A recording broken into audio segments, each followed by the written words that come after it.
Welcome to The Two Testaments, a guided journey through Scripture with leading experts on the Bible, hosted by Ronnie Cosman and Will Kynes. Subscribe wherever you listen to podcasts or at thetwotestaments.com. Follow us on Twitter at @2testaments or ask questions in our Facebook group. Well, welcome to The Two Testaments, a podcast where we take you on a guided journey through Scripture. I'm Ronnie Cosman. And I'm Will Kynes. And in this episode, we're taking a look at Job's friends, especially Job chapters 4 to 5. But, it would be very daunting to look at all the things that the friends have to say, right? That's a big portion of the book of Job. Honestly, I wouldn't be that interested in doing that. And you're a Job specialist. Okay. Oh man, Job's friends. We're going to talk about Job's friends a bit, but they can be a little bit painful to deal with. I think that's actually part of the goal. That's what the author's trying to do. Right. But anyway, we'll get to that. Okay. Yeah. So we're going to focus on Job chapters 4 to 5 to spare Will and Tricia and the listeners an extended discourse. So we're glad to be joined by Dr. Patricia Vesely today to help us think about Job chapters 4 to 5. Thanks for joining us, Tricia. Thanks for having me. Yeah, and actually, in addition to 4 and 5, I actually think looking at it, I thought I might focus in on chapter 11 too, because I think actually it focuses a lot of the issues we're going to bring up in one place. So we'll look at different places in Job's friends along the way. So just a quick introduction for Tricia. Tricia is visiting assistant professor of Hebrew Bible and Christian ethics at Memphis Seminary. And that's a new position for you, is that right? It is. This is my second year there. Great. That's excellent. And your research interests, the focus on the intersection between biblical studies and ethics, with a particular concentration on character-based ethical approaches and the quote-unquote wisdom texts of the Hebrew Bible. And that's we're going to see how relevant that is for understanding Job's friends. I think it's a innovative way that you've approached these texts in your book, Friendship and Virtue Ethics in the Book of Job, that's published by Cambridge University Press, which is also, fairly hot off the presses. When did this come out? Oh, I think that was 2019. Yeah, 2019. Yeah. So a lot of new and exciting things in your life, and we're glad that you can add being a guest on the Two Testaments podcast as yet another new and exciting thing. That's right. In your life as well. Now, Tricia, before we get into the nitty-gritty of the text, we have a few orienting questions. The first one is, what first draw you to the book of Job? Great question. I was first drawn to the book of Job because I sensed that it was a book that would allow for a lot of different possibilities and pathways for study. It's such a rich and complex book. I loved the creation elements in the book, the ethical questions that it raises. I loved its frankness about bringing to the table some very tough theological questions. So I saw in it a range of roads that could be followed that were all interesting to me. Now, I did end up focusing on the ethical components of the book for my own work, at least some of the ethical components. There's been a lot written on what the book is probably most known for, the question why bad things happen to good people, and what role God plays in that. But I didn't want to follow that same line of inquiry for a number of reasons. So for me, I shifted the focus to what this book might have to say about the ethics of human behavior, and specifically friendship, how we might respond to one another appropriately in times of suffering. Yeah, and I just want to say that I really appreciate that approach, because I think a lot of people, they think of Job primarily as this abstract philosophical text. That's and right. Really, it's very concrete and personal and relational in the way that it presents its ideas. Now, I think part of the reason why people approach it that more abstract philosophical way is because they think of it as wisdom literature, right? And, so, and that leads them to... I sense a theme that's going to keep... that may come up more than once. But so your book, I think, is really helpful in terms of focusing us in more on that relational and social aspect of the book. So I'm looking forward to hearing more about that. Now, Tricia, how do you see the speeches of Job's friends? How do those speeches fit in with the rest of the book of Job? Well, the book of Job introduces and wrestles with some of these very fundamental questions of human life, in particular, human life lived in relationship to God within the context of a world filled with trauma and suffering. What I find somewhat remarkable about this book is that while the book does open and close with a narrative prose tale, so that's chapters 1, 2, and 42:7 on, primarily those fundamental questions are set in the context of a conversation. So it's not a singular reflection by an individual or a descriptive account of how the world works, or even a philosophical or abstract treatise, like you just said, Will. It's a conversation, a dialogue between several human beings, and even later God. So it seems for the author, or authors at least, conversation plays a central role in our struggles with questions that don't invite easy answers. So if I can, let me just say something about, the speeches of the friends in Job, just in view of the prose narrative. If you take just the prose narrative, chapters 1, 2, and 42, we find this tale about a virtuous sufferer who withstood trials and was rewarded for it by God. And in this tale, the world seems rather black and white. An innocent man is tested, he succeeds, and God rewards him for that. But this tale raises some troubling questions that it doesn't answer fully. Was Job's suffering necessary? Was the proof of his piety to the heavenly court worth the death of all of his children? And what kind of God would allow this? Yeah. Right? So, these are the questions that if we didn't have the speeches of Job and his friends, we would be left wondering about. And it's not that we get complete answers in those dialogues, but at least we're invited to wrestle with these characters, through those struggles and through those difficult questions. So I think without those, the poetic center between chapters 3 and 42, without that, the book would be lacking, not just in depth, but in humanity. So they play an important role. Yeah. Could you say that it's almost like an agitator, right? So I don't know a whole lot about how washing machines work, but if you just put the clothes in there, then they're not really going to get clean just by, you need something that agitates, you need some tension, some friction, and that actually leads to pulling the dirt off. So you might could you think of the friends that way, kind of playing that role within the book as an agitator? Yeah, I think so.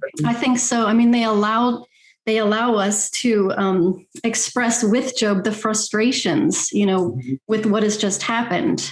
We get voices, we get real human voices to bring up those questions that we wouldn't have otherwise. And I think you're right. We need that. Yeah. After this terrible story of a man who loses all of his children, so.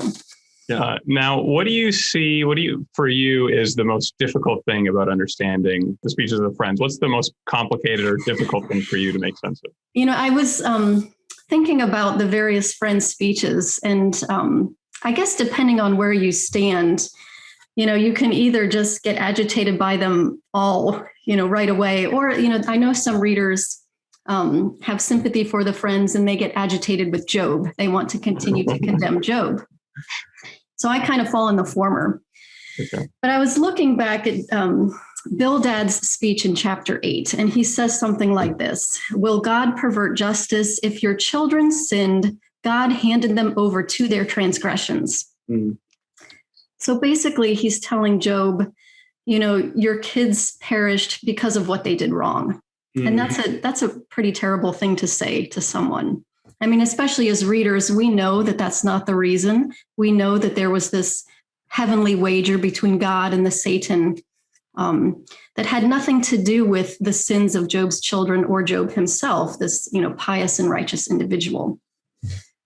So those are some pretty tough words to swallow, even, among those who have a sort of commitment to what we call retribution theology. And I don't know if you've talked about that before, but this idea that human behavior is connected with predictable outcomes. So if a person is living piously or righteously, they can expect some level of peace and security. If they're living not piously, with wickedness, then they can expect negative consequences. And these are, this is the kind of worldview that the friends in general espouse. But even within that worldview, to say something like that, it's pretty hard to stomach for me. Yeah, I agree with you. So that's 8, 3, and 4. And that is one of the low points of the Friends. Yeah, it's for one sure. of those moments where you think, dude, you went too far there. I mean, there is this kind of, even within their debate, bringing in Job's children, and there is some debate about, the degree to which what actually happened to Job in the prologue is really behind what goes on in the dialogue, because there are places where Job talks about his children, so it's a little bit unclear. But here it sure seems we can't avoid thinking of those two things in mind. And that is just rough, what Philippe is trying to do there. So let's dig into some other parts of the text. Let's think first. We just mentioned Bill. Let me just say, I kind of feel like though that what the Friends are expressing is also like a very deep, like retribution theology. It's in the Bible, right? I mean, the idea of the covenant that God gives to Israel, right? If Israel is faithful to the covenant, the result is life, peace, prosperity. Yeah. If Israel transgresses the covenant, then the result is death, perishing, curses. Sure. So, I mean, it's not like what they're saying is like out of nowhere. No, absolutely. Right? Yeah. And the other piece that I'll just add to this is that the Friends are not privy to the prologue, as far as we can tell. Well, they're right? definitely not privy to what happened in the heavenly That's council. right. Yeah. Right. So they don't have the vantage point that we do as hearers Sure. when we come to the text, right? We see what happened before, so we know that their retribution theology is kind of, doesn't apply in this situation. But right. But they don't know that. Right. That's exactly right. And I think, you're right to push us to be somewhat sympathetic to the situation that the Friends are facing, trying to interpret what's going on.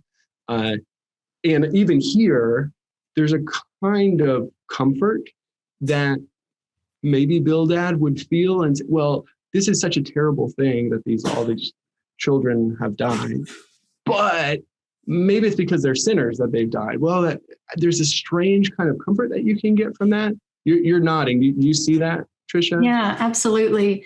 I mean, and maybe we'll get to talk about this more, what leads the Friends to have these kind of harsh statements. But yeah. I think you're right. Comfort is one. There's a fear if we accept the world that lets things like that happen.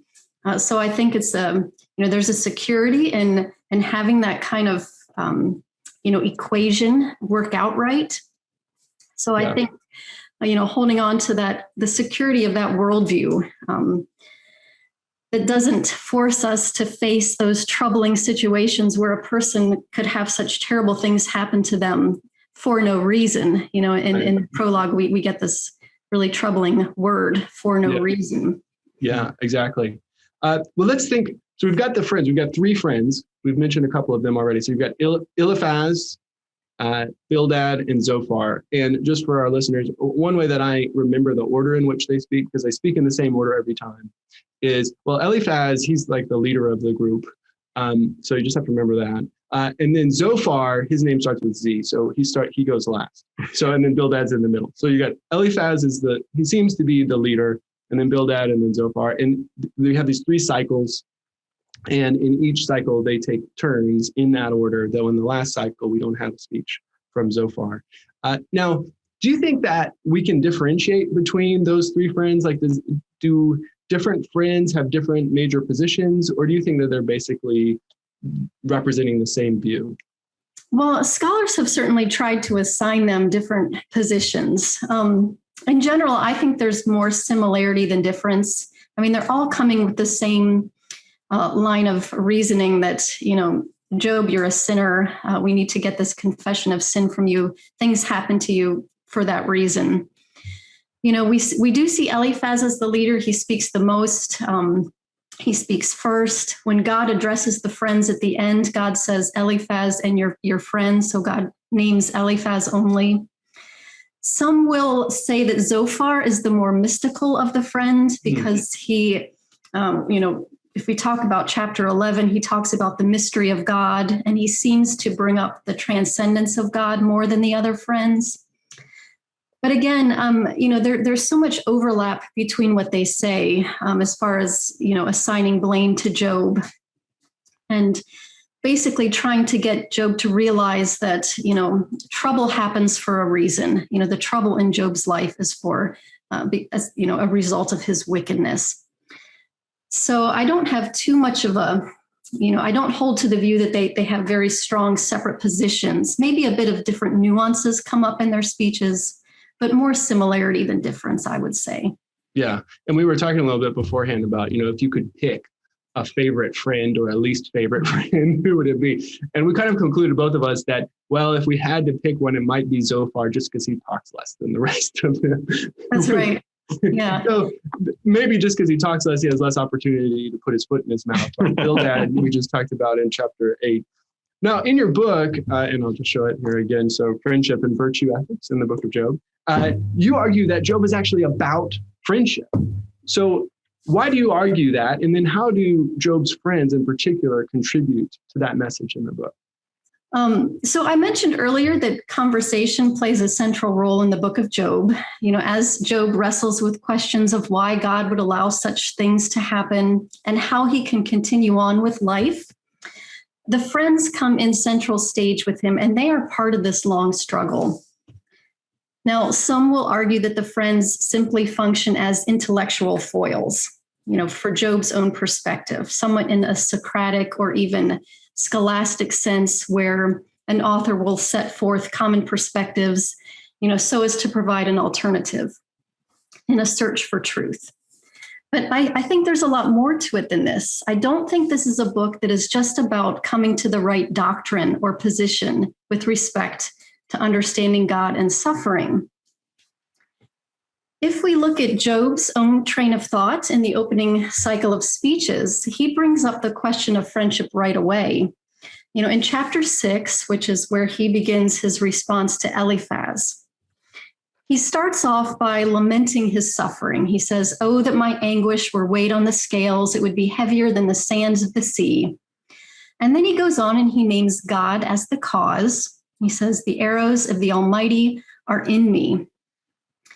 He concludes that he has nothing to stand on. My own strength and my resources are depleted. And now I'm somewhere around verse 12, 13. And then following this, as if recognizing I can't go on without help, I'm at a loss, I have nothing left within me, I'm alienated with God, his attention turns to his friends. And he says, a friend owes hesed to one who is failing. So you might translate that as solidarity or loyalty. That's in 6:14. And this begins a long journey that Job and his friends take together, not just debating Job's innocence and God's role in it, but for Job, communicating his desire and his need for aid, for comfort, for solidarity in times of suffering. So the friends unfortunately fail in this. And if you've read any bit of Job, you know that he doesn't get this comfort and solidarity. But this, I think, might not be unintentional on the author's part. I think there might be a rhetorical strategy here in the sense that the book is creating a kind of emotional or narrative void. Job is not getting what he keeps calling out for. He keeps calling out for comfort, for solidarity, for an advocate who will stand with him in his suffering. So, as readers are tracing this journey, we end up wondering, is Job ever going to receive this comfort? And we find ourselves in the position thinking, we might be the only human companions left who could offer these kinds of responses to Job. So I think the rhetorical effect is that readers are moved to be Job's champion. We're encouraged to side with the sufferer, even if that sufferer is someone like Job, who's targeted by God or is regarded as targeted by God, an outcast to society, acting outside of the boundaries of what is deemed acceptable or proper among the wise or the pious. It's creating in readers this kind of empathy with such a person. And that might be, we're not going to know for sure, but that might be one of the aims of this book as a whole. It pulls friendship in, not just in Job's struggles, but in our own interaction with this book. Yeah, that sounds similar. I like to think of Job as not really being about wisdom primarily. Wisdom's a role, it plays a role there. But I think it's primarily about comfort, which overlaps a lot with what you're saying about friendship, because friendship is the means through which, or one of the means through which that comfort could be found. Unfortunately for Job, it's not found in his friends. And so there's Absolutely. indictment of their friendship. Yeah, that's really helpful. So basically, if your friend is suffering, it sounds like y'all are saying that if your friend is suffering, I just said y'all and I'm not from the South. If your friend is suffering, the appropriate response is to kind of not try to offer all your discourses on wisdom and try to rationalize the suffering, but to just maybe be quiet, shut up, and offer some comfort. Is that? Yeah, I mean, Tricia can talk a little bit more. She can talk a lot more about That's what is required of friendship. I mean, I think a great. Sorry, but I was just going to say one thing that I took from your book, and you can elaborate on this, but the importance of advocating on behalf of those who are suffering. You want to talk a little bit more about that? Sure. I mean, and it brings up a really key verse, I think, in this, as far as this topic. In chapter 6, when Job first starts speaking to his friends, after he hears Eliphaz's first speech, he doesn't say, agree with me. He says in 6:28, he says, face me, look at me. Mm-hmm. And he says, and, then the truth of the situation will be made clear. I think Job is telling the friends, step outside of your safe worlds. Stop treating me like a proposition, that can fit into your understandings of this retribution theology, and see my situation because it's unique, it's different. He needs someone to stand with him. Mm-hmm. And if you follow his speeches throughout the rest of the book, you'll see this need for an advocate, someone who can voice his cause, stand with him in what he sees as his struggle against and with God. And the friends, he first turns to them, like I said, in chapter 6, and that starts to fall away. And then he starts to kind of have a search. He looks to the heavens and the earth, and he keeps this search for an advocate. And I think that is one of the main themes. So if you tie that together with friendship, Job asks for hesed. He's asking for courage. One of the other things he says in that same opening speech in chapter 6 to the friends is, you see a horror and you flee in fright. Mm-hmm. The friends are so afraid of his situation. They don't want to change their worldviews. So he needs courage, he needs hesed or loyalty, he needs an advocate to be there with him, to come into his space and not just kind of smooth out the intellectual bumps in this broken worldview. Yeah. And let's look at some of the dynamics of how that relationship with the friends proceeds over the course of the book. So if we start in chapter 4, right, this is the first speech from a friend, and this is Eliphaz, the kind of leader of the crew. And he starts off really respectfully to Job, at least it seems. So verse 4:2, if one ventures a word with you, will you be offended? And we don't get this kind of perspective later in the speeches. But who can keep from speaking? See, you have instructed many. You have strengthened the weak hands. Your words have supported those who were stumbling, and you have made firm the feeble knees. So he speaks positively about Job. He speaks respectfully to Job. But then if we skip towards the end of the speeches, so if we look at 22:5, for example, so this is now Eliphaz again in his third contribution to the dialogue. He says, is not your wickedness great? There is no end to your iniquities. There's a big change here in terms of the tone from the beginning of the speeches to the end. So what do you think is happening there? Yeah. Well, I wish I'm going to just hypothesize, obviously. There's a lot of great conversation about this. And one scholar that I found helpful is a French scholar, Philippe Nemo. And he talks about the friends and their commitment to technique. He says that this is a kind of worldview that needs to see things in predictable patterns.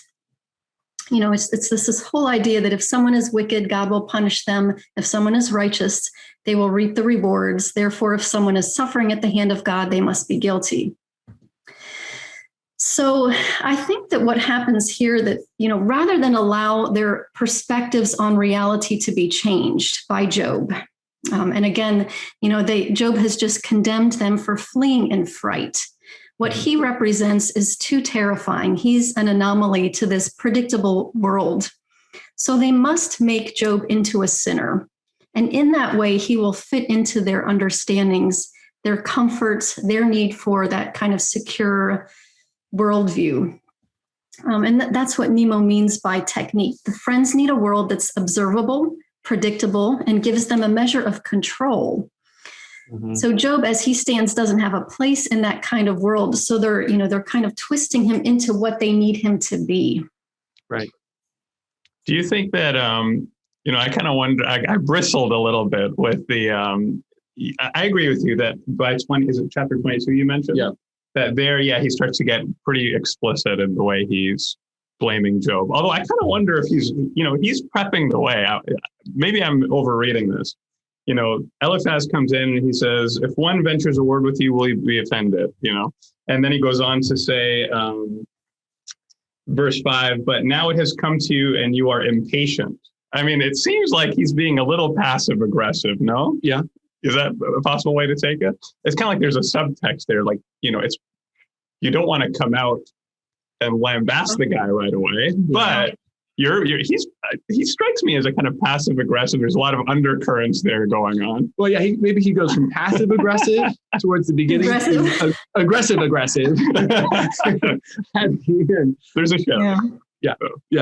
Now let's look at chapter 11 now, and this is Zophar in chapter 11, and this is a relatively shorter speech from one of the friends, but in this speech we get a lot of the key themes that come up. And one of the things that we see in chapter 11 is a place where the friends could potentially be right in what they're saying. So let me read 11:7-9 here. Can you find out the deep things of God? Can you find out the limit of the Almighty? It is higher than heaven. What can you do? Deeper than Sheol. What can you know? Its measure is longer than the earth and broader than the sea. And this is actually God in his argument in the divine speeches, something that he seems to be making, a point that God seems to be making as well, right? That you can't understand the breadth of my ways. We also see something somewhat similar in Psalm 139 or even Romans 11:33. Oh, the depths of the riches and wisdom and knowledge of God, how unsearchable are his judgments and how inscrutable his ways. So what do you think, Tricia? Are there ways in which the friends are right? Should we give them some credit? I do think we need to give the friends some credit. When I teach Job in my courses, one of the things I do is to ask my students to try to find places in the friends' speeches that sound like good counsel, perhaps counsel that they have used or heard used in times of suffering. I mean, just to make us realize that the friends in a lot of places are using words that Scripture affirms elsewhere, because it is a tendency for those of us that bristle right away off of, Eliphaz's aggressive, passive-aggressive behavior to just write them off and say, we don't need to read this, just, they're just angry, folks. But, this is why I think the book is more than just a dialogue about trying to get to certain truths or doctrines about God. In the passage that I referred to in chapter 6, it's crucial that Job says to his friends, not agree with me, but face me. Job is looking for an advocate, courageous, compassion, solidarity. He wants to be treated like a human being. So the friends may speak words that may be true to a certain effect, but they lack a kind of wisdom, a kind of practical wisdom, if you will. Their effect in using their right-sounding words is to increase Job's suffering, as he says in chapter 16. So their wisdom, if you call it wisdom, is not having the effect that wisdom is supposed to have. It's not restoring Job's relationship to God. It's not bringing him to a place of peace. It's not allowing him to flourish. So something is wrong in their use of this language.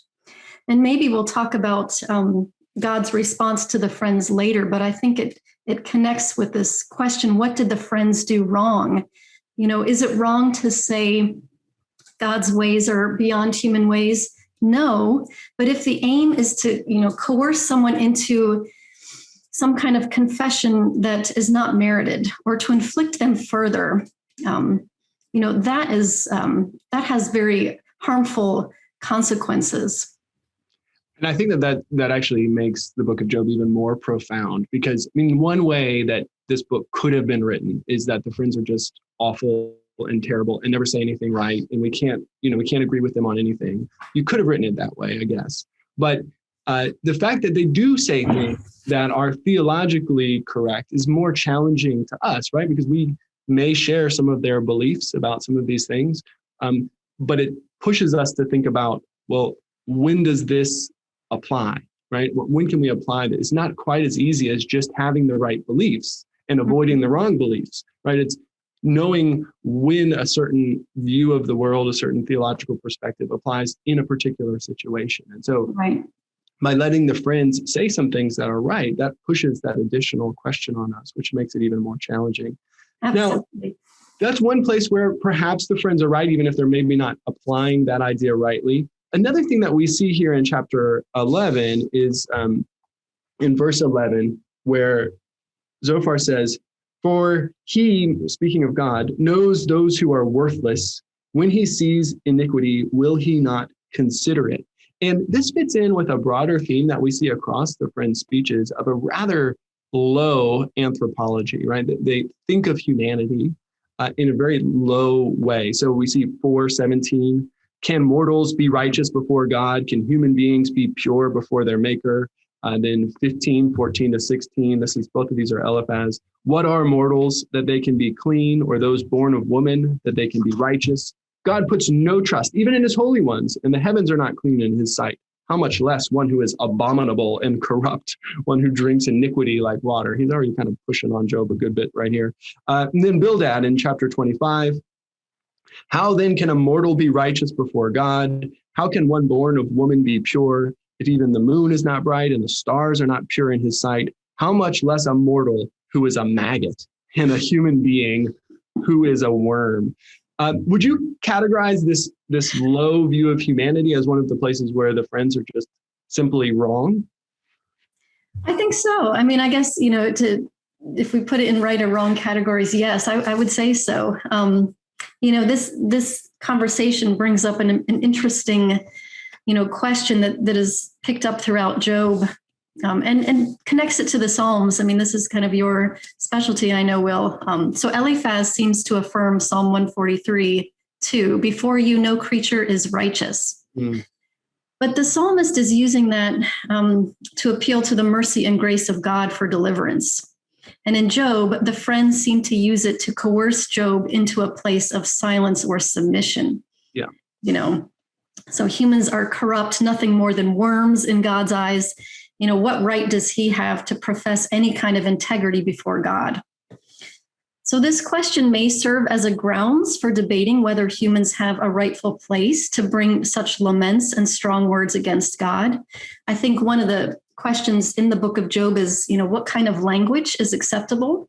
What does piety really look like? Is it submission and silence, or can, these impassioned outcries of pain be a mark of true piety? So it gives us, grounds for debating that.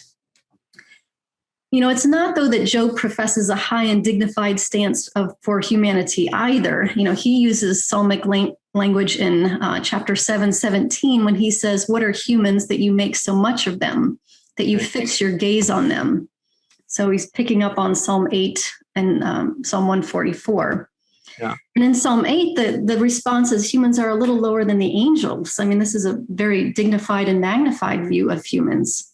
Job is saying, you're fixing your gaze on me for destructive purposes. You're targeting me. You're harassing me. You won't leave me alone. If we bring in the divine speeches, which I know we're not going to, get too far into, but this is where I think we get an alternate perspective to both the friends and Job's,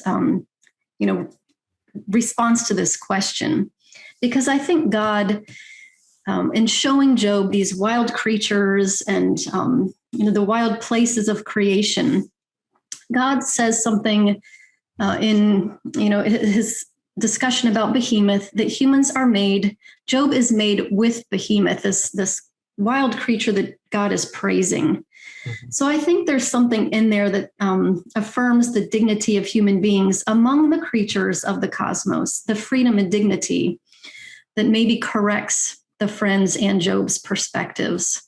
Yeah, and you might also argue just the fact that God deigns to come to Job and speak to him in the divine speeches is in itself an affirmation of Job's value, which would kind of put the lie to some of these things that the friends are saying about why should God care about lowly humans? It sounds like you can take the same proposition, basically, right? The same proposition can be used for different purposes, or in ways. I mean, that's what I would see going on with some of that psalmic language that gets picked up in Job, is that the friends take that psalmic language, the language of what is man, what is a human being, and those kinds of ideas, and they turn it against Job and say, see, just shut up and take it. Right. There must be something going on, something sinful, because you're lowly, you're depraved, you're wicked and evil. Right.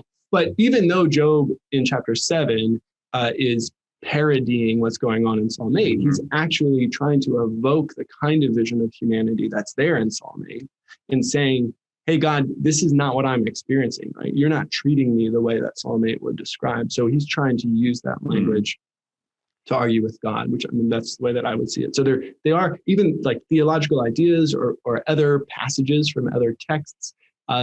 The friends in Job are using these in different ways to make their kind of argumentative points. Well, let's keep on moving on in chapter 11 here. So Zophar's primary advice that he gives to Job in this chapter is the same kind of advice that we get from some of the other friends. And you've already kind of addressed this when you were talking about technique. So 13 and 14, he says, if you, Job, direct your heart rightly, you will stretch out your hands toward him. If iniquity is in your hand, put it far away, and do not let wickedness reside in your tents. Surely then you will lift up your face without blemish, you will be secure and will not fear. And so Zophar is giving, I think, of Job this hope that, well, all you need to do is repent of your iniquity, and that kind of stretching out your hands imagery is a kind of an appeal to God. Do you think that this is good, friendly advice? Well, I think Zophar's words here are in keeping with the counsel of the friends in other places where we do hear language that sounds right on the surface, or could be used, rightly in certain circumstances. I think this goes back to the question of whether or not the friends are willing to confront a world where things don't always work out the way we would like them to. Where piety and righteousness yield peace, and security and wickedness leads to trouble and turmoil. Is this good, friendly advice? Going back to this idea of technique, I think what we see in Zophar is a bit of presumptuousness in the sense that he is predicting how the world will work. And we know from experience that what Zophar says is not always the case. You can't judge a person's closeness to God based on their situation in life. That's a dangerous road to go on. If we start believing this, then we may end up seeking wealth as our primary focus in life just to secure our sense of God's favor. And it can lead to judgmental attitudes that we see in the friends, for example. I do think it's a bit ironic that Zophar's words here follow what he says, that no one knows the mysteries of God. And yet at least Zophar seems to know, and the friends seem to know what the cause of Job's troubles are. So again, I don't think it's wrong to proclaim faith in a good and just God, or to express the limits of human understanding with respect to God's ways. But Zophar's attempt at providing friendly advice seems to be for the aim of getting a confession out of Job, of making him into a sinner. And why doesn't Job take that advice? Why doesn't he just confess and move on with his life? I mean, they're saying, if you do that, this will all be over. You could reason like, surely I've done, there may very well be something that I've done wrong, some kind of hidden iniquity. I don't know. Yeah. Well, Job is a unique character, isn't he? This is a man who holds fast to his integrity. And for whatever reason, Job is convinced that doing so would somehow, I think, and again, I'm trying to put myself into Job's mind, I'm hypothesizing, would somehow dehumanize him.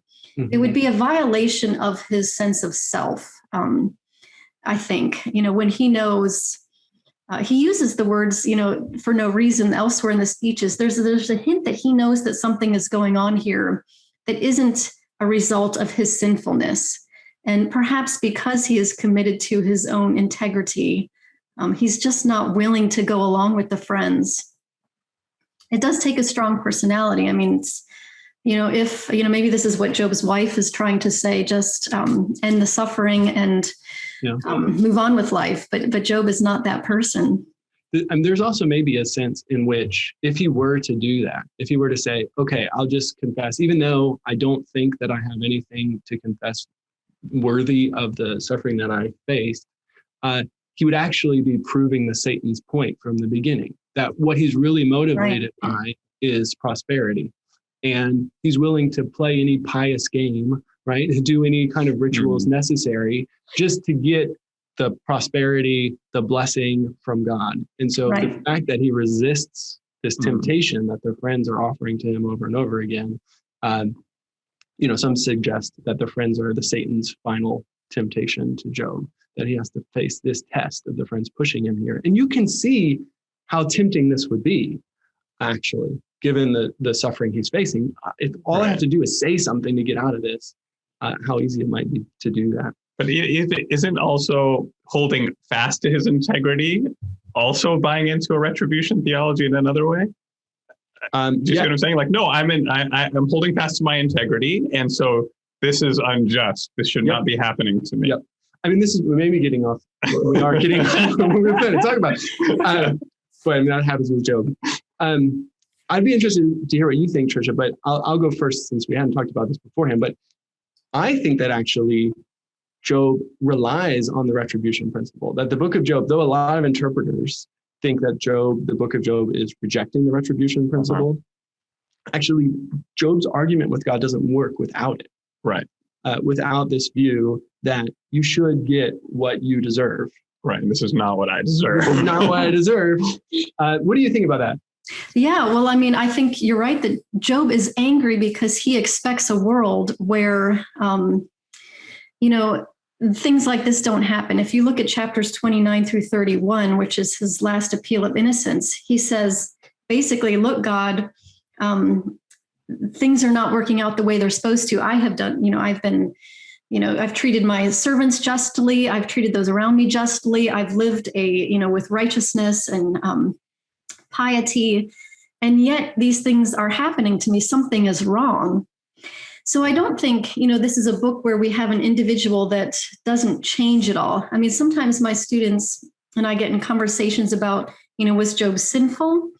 And I don't think the book is trying to take us down that road, but I do think Job needs to learn something, and that's where the divine speeches come in and perhaps shake up Job's need or commitment to a retributive theology where if you act a certain way, suffering should not happen.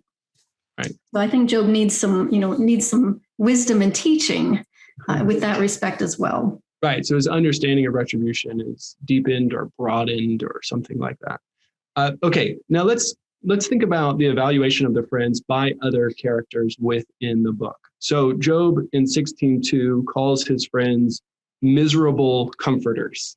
Do you think that's a fair evaluation?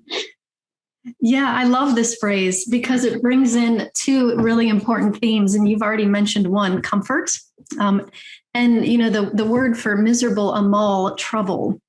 So if you follow both of these themes, Job in chapter 3 laments his birth, and he goes through this long kind of anguished lament and curse where he says, the day of my birth has only brought me trouble, and he uses that word.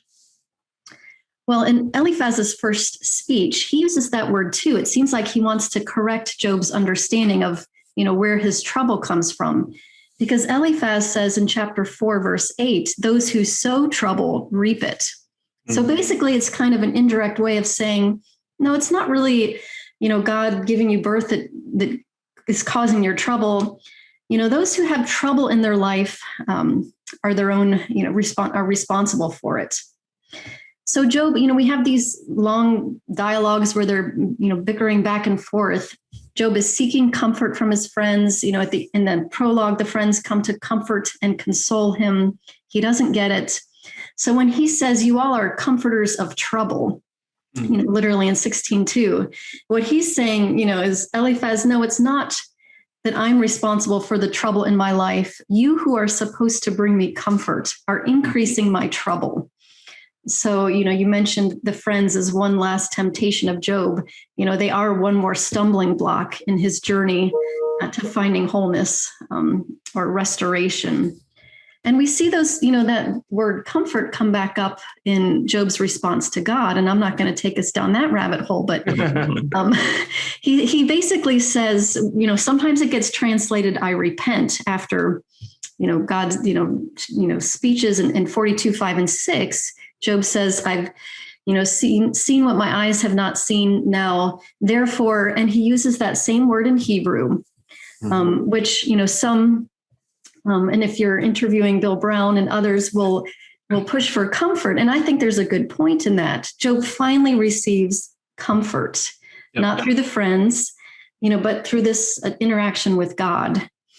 Yeah, I'm exactly on the same page with you. And in terms of how we understand 42:6 is really culminating this theme throughout the book of nacham, or comfort, which the friends fail to provide. They're miserable comforters. And it's the same root there in that this phrase we're talking about in 16:2. They're miserable comforters, but somehow through the divine speeches, Job finally receives that comfort that he needed all along. So let's talk about the next verse. So that was 42:6 we just were talking about. So 42:7, we get God's evaluation of the friends.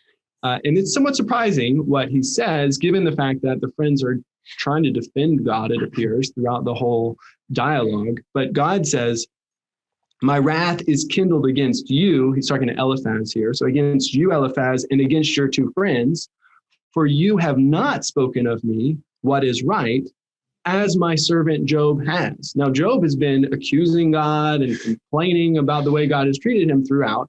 But God here says, you who tried to defend me, you haven't spoken what is right. And this guy over here, Job, who attacked me the whole time, has said the right thing. So why is God so angry at the friends here? Why does he choose Job's response to his suffering over the friends' response to Job's suffering? Another great question. What I think is that, we do have to take into account God's harsh judgment of the friends. I mean, especially, the question of what did they do wrong? What did they say or do wrong? If God says to Job that Job alone has spoken rightly to or about me, depending on the preposition used there, and God requires the friends to offer sacrifices and asks Job to pray for them to prevent God from dealing more harshly. What is it about the friends that makes God so angry, as you ask? Is it wrong to say that God's ways are beyond human ways? Is it wrong to say, turn to God in prayer and you will find peace? I don't think so, not in an abstract or general sense, and even for some particular situations. But again, I think the problem is that the friends used those words to inflict Job further, and they didn't allow their own perspectives to be opened up, to be changed, to hold a place for someone who is suffering like Job. They're committed to technique, to putting God in a box. And they didn't come to Job's aid as advocates when he needed it. Their understandings of how God works were set. They seemed not to be willing to let Job, this disgraceful sufferer, expand those understandings and open their eyes further to allow them to learn something new about the world and God and themselves. And I think this is a powerful lesson. We can learn the most sometimes from those whom society sees as outcasts or improper, or those who challenge our comfortable and ordered perspectives on how the world works. So this is a key moment, I think, in the whole journey, the question of friendship that is taking place in the book. Yeah, I really like the way that you put that. And the way that I often think about this verse is that, so the friends, they're trying to put God in a box, right? They have this way in which the world is supposed to work and God is supposed to work within the world. they have this small view of God. In order to maintain that small view of God, they feel like they need to attack Job. Mm-hmm. But Job has this much bigger view of God, the way I see it. And his view of God is so big, in fact, that he's willing to attack God himself to say, no, this is the way you're supposed to be, God. This is the way I understand who you are. But what I love about the way that you put that is the friends could have had the opportunity to enlarge their view of God if they had truly engaged in Job's suffering with him. And I'm going to quote from your book here. So this is in your conclusion. This is page 264. But you say, perhaps by demonstrating their solidarity, the friends' solidarity with and compassion toward Job, the friends would have succeeded in vindicating God's character in the process. And then a little bit later, the book of Job reminds readers that turning one's head away from those who are suffering or treating those who are alienated or oppressed with arrogance and disdain is never a means to piety, no matter how right or conventional one's words may sound. So maybe, if they had taken Job's side, they would have expressed a true piety. Mm-hmm. And in so doing, they would have understood God in a deeper and fuller way than otherwise. Yeah. So I really appreciated that. And thanks for the book. It's really, really helpful in a lot of ways. Thanks for the quip. Well, Tricia, as we wrap up, we like to ask our guests to blurb about something. As biblical scholars, you often pick up a book and look at the back to see who has blurbed, this book. Now, you can blurb about anything. It can be a book. It could be a life hack. It could be a TV show or movie or anything else. Is there something you'd like to blurb that someone could say, oh, wow, Dr. Vesely blurbed that. I've got to check that out. Well, yes. And if it's okay, I have two. That's great. One of them is holding up my Bible over here. Let me actually start with a book by Samuel Balentine. So this is Ecce Homo, Behold the Man. It was published by Smith & Helwys, I think just last year. What I love about this book is that, Sam Balentine is a Jobian scholar, for those of you who might not know that. But in this book, he brings together the story of Job with the passion narrative of Christ in a very profound way. And he's bringing in dialogues, not just with the texts, but with artwork throughout the ages and with real lived experiences of suffering. So I certainly, would recommend this for any readers. The other one is another book that I have just found fascinating. It's called Art and Faith, A Theology of Making and it's by a Japanese painter, Makoto Fujimura. And basically his thesis is that human beings are not fully living out their image of God or the dignity of their humanity unless they are involved in a creative, artistic endeavor. I mean, in the sense that we all have this. So it does kind of tie into our discussion on Job and theology, trying to make theology into neat doctrines. As a painter, what he says is that, we know God most fully when we allow our imaginative side to open up, when we open up our minds to something more than the black and white world, and when we engage ourselves in that process of creativity. Well, thank you for those blurbs, and I'm sure our audience will appreciate that as much as we have. Well, thanks for taking your time, Tricia, just for giving us your time and your expertise to guide us through the, let's say, riddles of Job's friends. It's been great to talk with you. And for those of you who are listening, if you enjoyed this episode, we have a bunch of others on Job and on Romans. And you can go to our website at thetwotestaments.com. When there you can subscribe to the website so you can get notifications when the next episode releases. And wherever you're listening to this podcast, whether it's iTunes or somewhere else, if you would like this episode and share it with a friend or a neighbor or anyone who you think would benefit from it, that would be great. Yeah, that would show us friendship. Yes, like a genuine friendship, but also, to be a friend to someone else by sending them the episode, sharing it with them.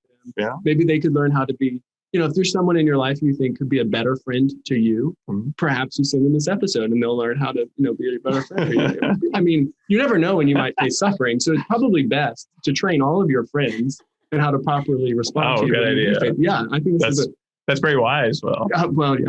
But this book's not about wisdom. It's really about comfort, which is what I'm getting at here. So you'll be comforted. But anyway, well, thanks again, Tricia. It's been great to talk with you. Thank you. I've really appreciated it. The Two Testaments is produced with the support of Sanford University, where Ronnie Cosman and Will Kynes are professors in the Department of Biblical and Religious Studies. Thanks to Joe Zellner, Jody McFarland, and the team in the Faculty Success Center, and our student assistants, Carson Knopf, Jake Maddox, Harrison Pike, and Gracie Plump, for their help with production, editing, and promotion.